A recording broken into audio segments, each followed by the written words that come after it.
예수를 따르니 백성이 다 이를 보고 하나님을 찬양하니라. 아멘.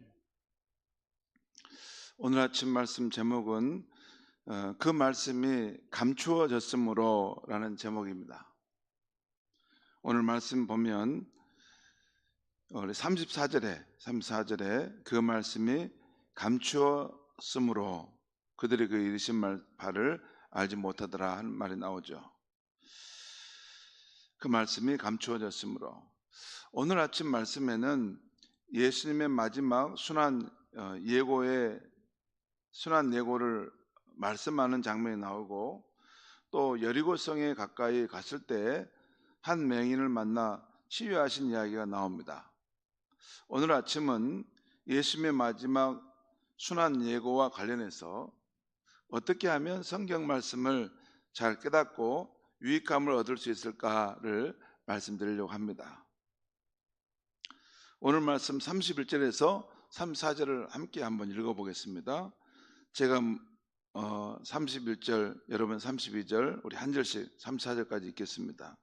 예수께서 12제자를 데리고 이르시되 보라, 우리가 예루살렘으로 가노니 선지자들 통하여 기록된 모든 것이 인자에게 응하리라.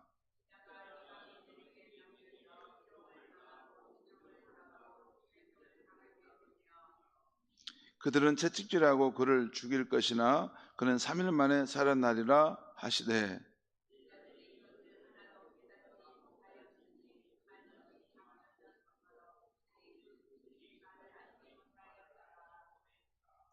아멘.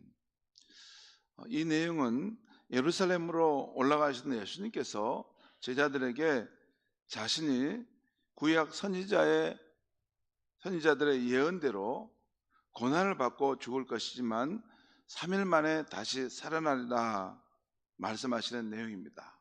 그런데 제자들이 이것을 하나도 깨닫지 못하였다라고 오늘 성경은 말씀하고 있죠.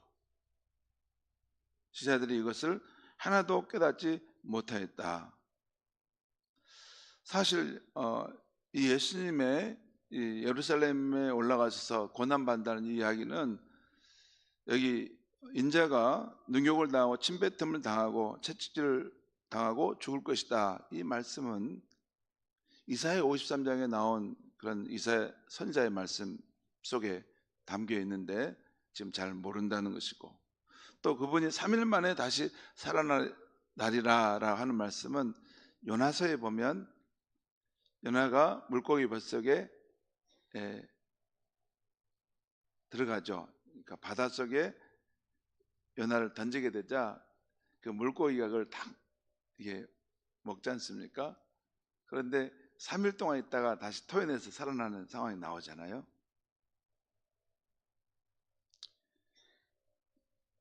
이 구약의 선지자들의 그 이야기와 관련된 그 내용인데, 그것을 예수님께서 지금 성취하시는 그런 일을 위해서 예루살렘에 가신다고 한 것인데, 제자들이 이것을 하나도 깨닫지 못했다, 그리고 그 말씀이 감춰졌다라는 것으로 누가복음 기자는 이걸 설명하고 있어요. 그래서 오늘 말씀을 근거로 우리가 성경을 읽을 때 잘 깨닫고 유익함을 얻기 위해서 알아야 될 한 2가지 정도 말씀을 제가 잠깐 드리겠습니다. 첫 번째는 구약의 선지자나 구약성에 기록된 말씀은 예수 그리스도에 관한 예언의 말씀이면서 동시에 예수 그리스도께서 성취하실 말씀이시라는 것입니다. 그러니까 구약 성경의 그 모든 내용은 예수 그리스도에게 와서 수렴되는 것이에요. 그러니까 구약 성경의 모든 말씀은 그냥 그걸 역사적인 사건으로만 읽고 말면, 그냥 여기에 뭐 이런 좋은 말씀이 있구나 이렇게 읽고 말면 다 이게 흐트러진 말씀이에요. 그런데 그 모든 말씀들이 예수님과 그 관련돼서 이해되고 해석되면 질서정연하게 예수님 안에서 그 말씀이 들어오고 내 마음에 다 고정될 수 있는 말씀이라는 것입니다.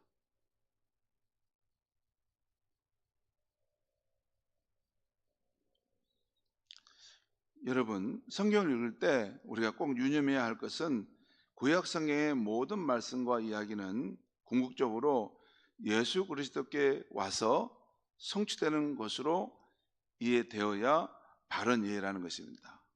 가끔 보면 이렇게 성경을 해석할 때 보면 막 이렇게 구약의 말씀을 이렇게 막 풍성하게 굉장히 이런 지혜의 말씀이 있고 이런 역사적인 사건이 있으니까 이런 교훈과 이런 것을 도움을 받읍시다 막 이렇게 하는데, 그렇게만 끝나면 그것은 별로 의미가 없습니다.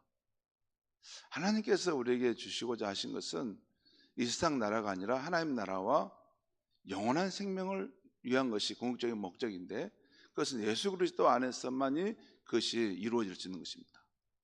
그러니까 구약 성경의 여러 역사서와 또 여러 시문서와 또 여러 그런 제사들에 대한 이야기를 읽을 때 그 이야기는 궁극적으로 예수님께 다 수렴되는 것이다라는 것을 항상 놓치지 않고 그것을 읽어야 됩니다.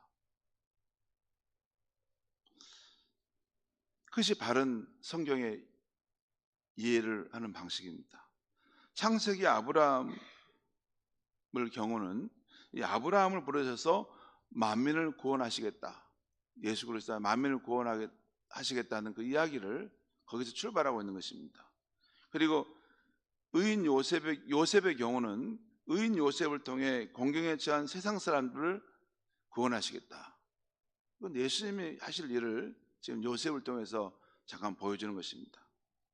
저 출애굽 사건과 또 유월절 어린 양 사건, 출애굽 때 유월절 어린 양을 이렇게 잡아서 그 피를 그 문에 바르면서 그렇게 할 때 그 죽음의 신이 그것을 넘어간다는 거죠. 나오잖아요.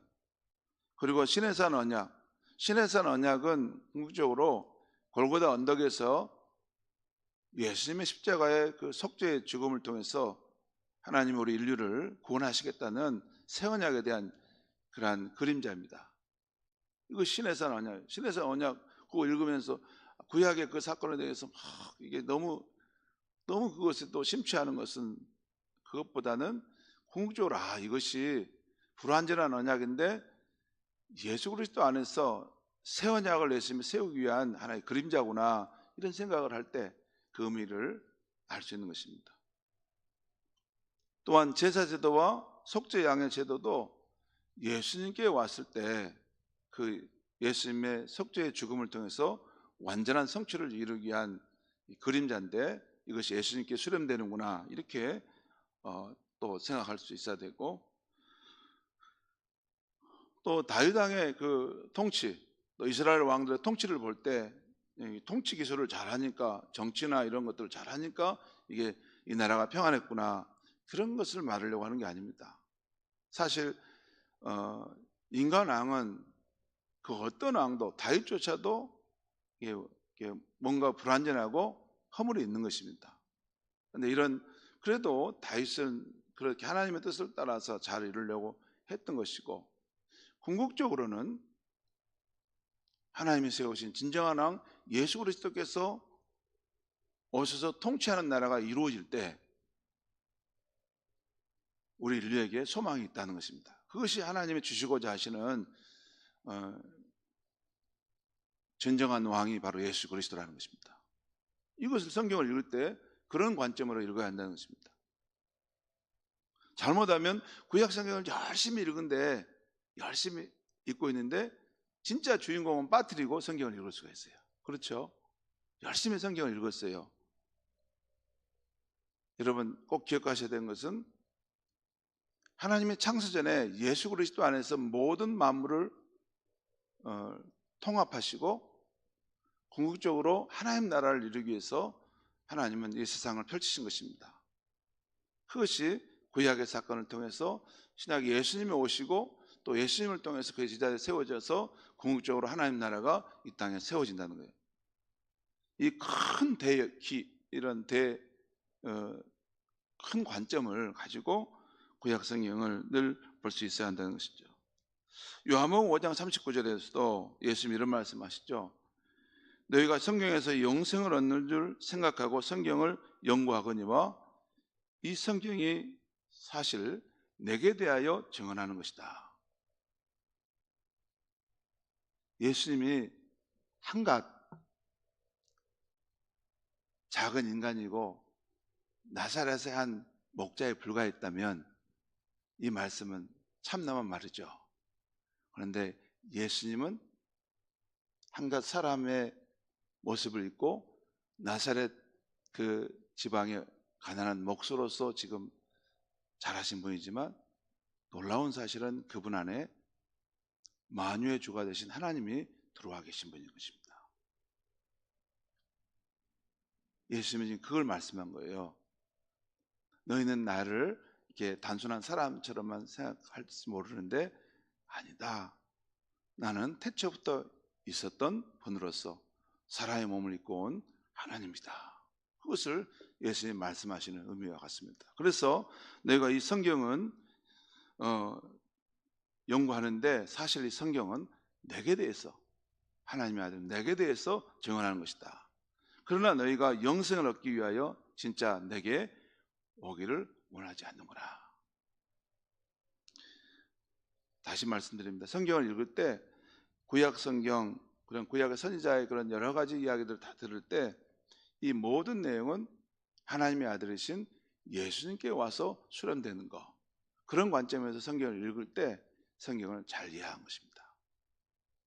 두 번째, 오늘 말씀에서 제자들이 예수님의 말씀을 깨닫지 못했는데 그 말씀이 감추어져 있기 때문이라고 말씀하고 있습니다. 우리가 성경을 읽을 때는 그 성경을 이해하려고 읽는데 때때로 아무리 읽어봐도 그 하나님의 말씀을 깨닫지 못할 때가 있습니다. 왜 그럴까요? 그 이유는 모든 성경은 하나님의 감동으로 기록된 책이기 때문입니다. 사람들이 쓴 것이지만 하나님의 감동을 하심으로 그 은혜를 받은 사람들이 성경을 써서 이게 기록된 책이라는 것입니다. 베드로후서 1장 20절 21절에 보면 먼저 알 것은 성경의 모든 예언은 사사로이 풀 것이 아니니 예언은 언제든지 사람의 뜻으로 낸 것이 아니요 오직 성령의 감동하심을 받은 사람들이 하나님께 받아서 말한 것이니라. 그러니까 이 성경 말씀은 성령의 감동하심을 받은 사람들이 하나님께 받아서 이것을 기록한 것이기 때문에 이 말씀은 그냥 사적으로 이걸 이해하고 대충 내가 세상적 관점으로 이해하겠다고 해서 그 말씀의 뜻을 다 이해한다고 말할 수 없다는 것입니다. 여러분, 성경은 어떤 의미에서 닫혀진 책입니다. 여러분, 잠깐 제가 설명을 하겠습니다. 어떤 연구자가 이게 무생물인 바위나 나무를 연구하려면 연구할 때 그 연구하는 것이 쉽죠. 왜냐하면 무생물인 바위나 나무는 그곳에 있고 우리가 가면 뭐 그곳에 가만히 있기 때문에 그걸 우리가 만짐으로 연구할 수 있죠. 그런데 만약에 꿩이나 토끼를 연구한다고 우리가 합시다. 그럼 꿩이나 토끼를 연구한다고 하면 어떨까요? 꿩이나 토끼가 가만히 있습니까? 우리가 걔를 연구하려고 하면 착 날아가 버리고 피해버리죠. 그러죠. 그러니까 바위나 나무보다는 이 꿩이나 토끼를 이렇게 연구하는 것은 사실 어렵습니다. 이게 생명을 가진 존재이기 때문에. 그런데 또 한 단계 더 높여서 우리가 사람을 연구하려고 할 때가 있어요. 우리가 연인들끼리 서로를 사귈 때 막 서로 마음을 이해하려고 하잖아요. 저 사람이 나를 진짜 사랑하는 걸까? 아니면 나를 이용하려고 하는 건가? 그렇게 할 때 그 여인들께 사람을 이렇게 서로를 알려고 하는데 그걸 연구를 하려고 하는데 그 어떻게 해야지 그걸 알 수가 있죠? 김명자매님 어떻게 해야 알 수 있을까요? 그 상대방이 인격을 가진 상대방이 자기의 마음을 열어주고 진실함으로 내게 그걸 자기를 알려줘야지 그걸 알 수가 있는 거죠. 그렇지 않습니까? 여러분, 지금 우리 연구를 할 때 지금 나무나 바위를 연구하는 것과 꽁이나 토끼를 연구하는 것과 그 다음에 인격을 가진 사람을 연구할 때 좀 달라져요. 처음에는 무생물, 생물, 그 다음에 인격체인 인간. 그런데 우리가 하나님을 연구하려고 할 때는 어떨까요? 하나님이 인격자이시지만 인격 이상의 분이에요. 우리보다 더 깊고 신비로운 분이시죠. 그러니까 우리가 하나님을 알려고 할 때 우리가 하나님 말씀을 보면 성경을 알려고 하는데, 그 하나님은 우리가 이렇게 쉽게 포착할 수 있는 분이 아닙니다. 다시 말씀해서 하나님 자신이 계시해 주지 않으면 우리는 그분을 알 수 없는 것입니다. 그러니까 우리가 성경을 읽을 때 이것은 사실 우리 인간이 정말 신비로운 하나님을 알려고 하는 것이기 때문에 이건 닫혀진 책인 것입니다. 우리가 나는 성경을 읽어도 다 아는데요. 아닙니다. 그럼 비상적으로 그걸 이해하고 있는 것입니다. 성경의 그 깊은 의미를 알려면 인격 이상이 되신 하나님께서 자신을 이렇게 열어서 보여주셔야만이 성경의 말씀이 그렇구나, 이것이 깨달아지는 것입니다. 다시 말씀드립니다. 여러분, 나무나 그 바위를 연구할 때는 가만히 있고 우리 마음대로 그걸 연구할 수 있어요. 그런데 우리가 연구하려고 하는 그 대상이 하나님일 경우에는 하나님이 자신을 열어주셔야만이 그 하나님을 우리가 분명히 이해할 수 있는 것입니다. 그래서 고린도전서 2장에 13절에 이런 말씀이 있어요. 우리가 이것을 말하거니와 사람의 지혜가 가르친 말로 아니하고 오직 성령께서 가르치신 것으로 하니 영적인 일은 영적인 것으로 분별하느니라. 그러니까 성령께서 가르쳐 주셔야만이 안다는 것이고, 영적인 일은 영적으로 분별한다. 그것은 성령님께서 조명해 주시고 그 말씀의 의미를 내 삶에 깨우쳐 주셔야만이 그 말씀이 생명의 말씀으로 내 영혼을 압도한다는 것입니다. 여러분, 우리가 잘못하면 성경을 세상 지식이나 정보를 얻기 위한 책으로 읽을 수 있습니다. 창세기의 내용이 무엇이고 출애굽기의 내용이 무엇이다라는 식으로, 또한 지명이나 인물에 대한 지식을 얻는 것으로 읽을 수 있습니다. 분명히 그런 것도 지식도 필요합니다. 그러나 이 성경을 읽고 깨달으려면 성령의 조명하심이 꼭 있어야 그 깊은 뜻을 발견할 수 있는 것입니다. 그리고 성경을 기록한, 성경이라는 것은 참 이게 단순하지 않습니다. 성경을 기록한 저자의 상황, 또 그 당시에 이 말씀을 들었던 이들의 삶의 상황, 그리고 오늘 우리 성경을 읽는 우리들에게 놓여 있는 삶의 상황, 이 다양한 상황들을 이해하고 이렇게 성경을 읽을 때 성경을 더 우리가 온전하게 이해하게 되는데, 그러려면 시간 투자와 관심이 필요합니다. 그래서 할 수 있으면 교회에서 성경을 읽는 과정이 있거나 또 가르쳐 주는 과정이 있으면 꼭 참여해서 배우려고 해야 합니다. 제가 어떤 걸 느끼냐면 성경을 다 아신다고 생각하는 것 같아요. 그래서 성경을 이렇게 배워야 됩니다, 뭘 가르치려고 하면 별로 관심을 안 가지세요. 그런데 그렇게 해서 어떻게 깊은 진리의 세계로 들어가고 성경이 정말 내 삶에 유익함을 줄 수 있을까? 네, 여러분, 우리 직분자들도 꼭 교회에서 제가 꼭 드리고 싶은 말씀은 어떤 의도적인 목적 말고 성경 자체를, 하나님 말씀 깊이 알아가는 그런 과정을 배웁시다 할 때는 여러분 많이 참여하면 좋습니다. 왜냐하면 성경을 많이 알면 알수록 예수님 말씀하신 대로 진리를 우리가 알게 되고 이 세상 살 때 자유함 가운데 살아가는 삶을 살 수 있습니다. 자유가 없으면 세상에 이렇게 이쪽으로 쏠리고 저쪽으로 쏠리고 저쪽으로 쏠리고 다닙니다. 성경 말씀만이 우리의 인생의 방향과 길을 안내해주는 생명의 말씀, 진리의 말씀인 줄 믿습니다. 기도하겠습니다. 하나님 아버지, 오늘 이 아침에 이 하나님의 말씀이 감춰져 있다고 했습니다.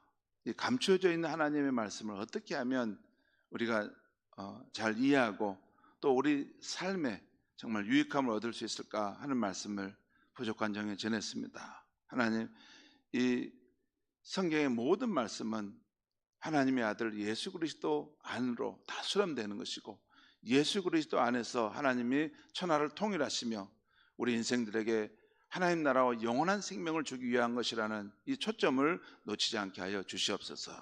그리고 이 성경을 읽을 때 우리보다 작은 존재가 아니라 크고 놀라우신 하나님이 기록한 말씀이기에 하나님의 성령께서 우리 영혼에 빛을 주셔야만이 이 성경의 말씀이 내 영혼의 생명의 말씀으로 부딪히고 와 닿는다는 것을 생각하면서 늘 겸손한 마음으로 항상 성령을 사모하고 성령의 충만한 가운데 살아가는 우리가 되게 하여 주시옵소서.